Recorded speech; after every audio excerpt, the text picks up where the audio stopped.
عليكم ورحمة الله وبركاته. كيفكم أخباركم؟ إن شاء الله تكونوا طيبين. طبعا اليوم حنسوي كنافة لأول مرة في القناة، وكل اللي نحتاج بالكنافة هذه موز أو قشطة.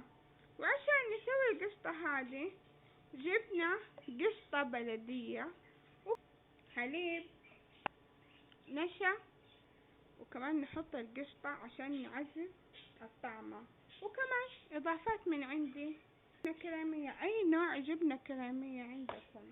ندهن الكنافة بالسمن والزبدة أو بالزبدة أو بالسمن، وإذا تبوا تخلطهم شوي شوي من دا كمان عادي، يعطي نكهة حلوة مع سكر. ويلا نبدأ. طبعا أول حاجة نسويها إيش؟ القشطة. ننزل النشا ملعقتين، وهذه القشطة البلدية اللي بالكيلو،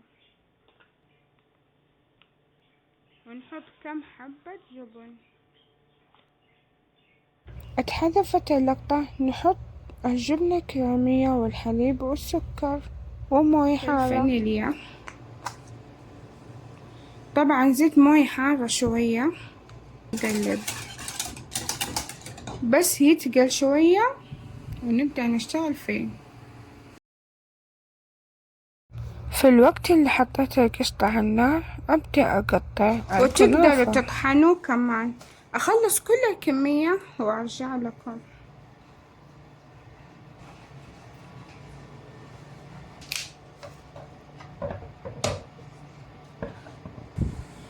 ذوبت الزبدة، الحين أحطه كده، ونحط من السمن. يا سلام على زيادة الوزن والسعرات الحرارية. ونحط سكر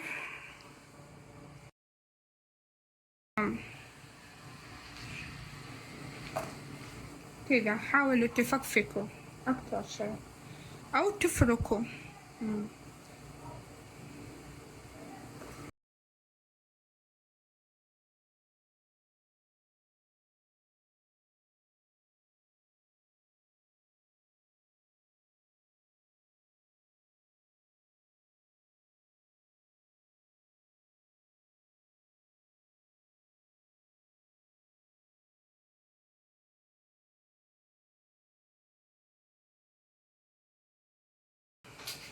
كده بعد ما خلطنا كل الزبدة والسمن مع السكر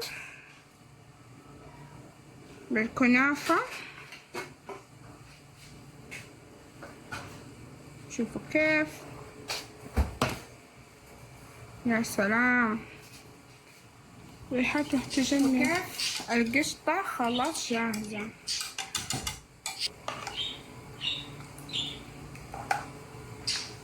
الحين القشطة نحطها على الموز. احنا حنسوي صينيتين، صينية بالموز وصينية بدون الموز.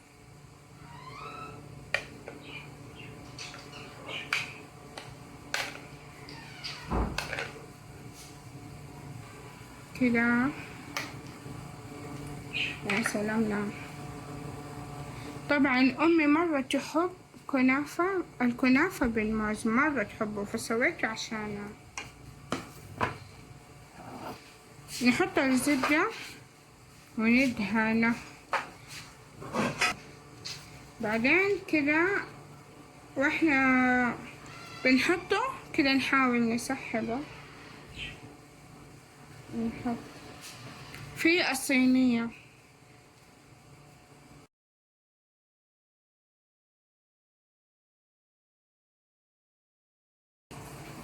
كده، ونحط في الطرف، نرفع على فوق شوية كده، نرتفع حبتين، ونحط الطبقة الأولى الصينية الثانية. بعد ما حطيناه في الصينية لازم نكبس دحين هذه الصينية الصغيرة ححط فيها والموز كده. شوفوا كيف دحين نزيد القشطة. كيف هذه الصينية جاهزة.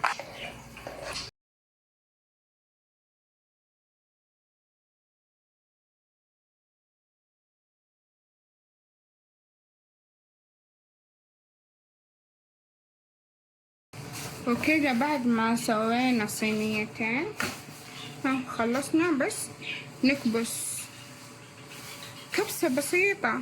وطبعا الطبقة اللي فوق خلوها خفيفة مو زي الطبقة اللي تحت. وكنافة كاملة كفتنا صينيتين. صراحة ما أعرف كم مقاسها بس شوفوها.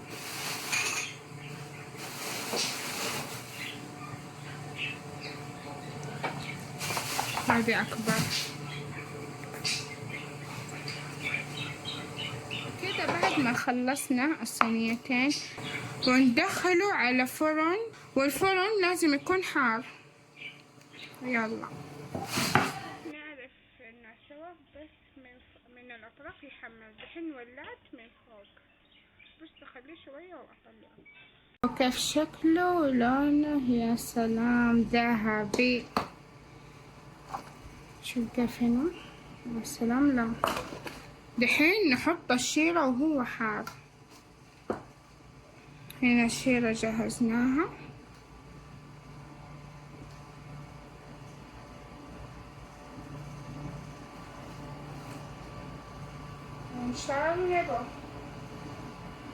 نشرب الثاني كمان.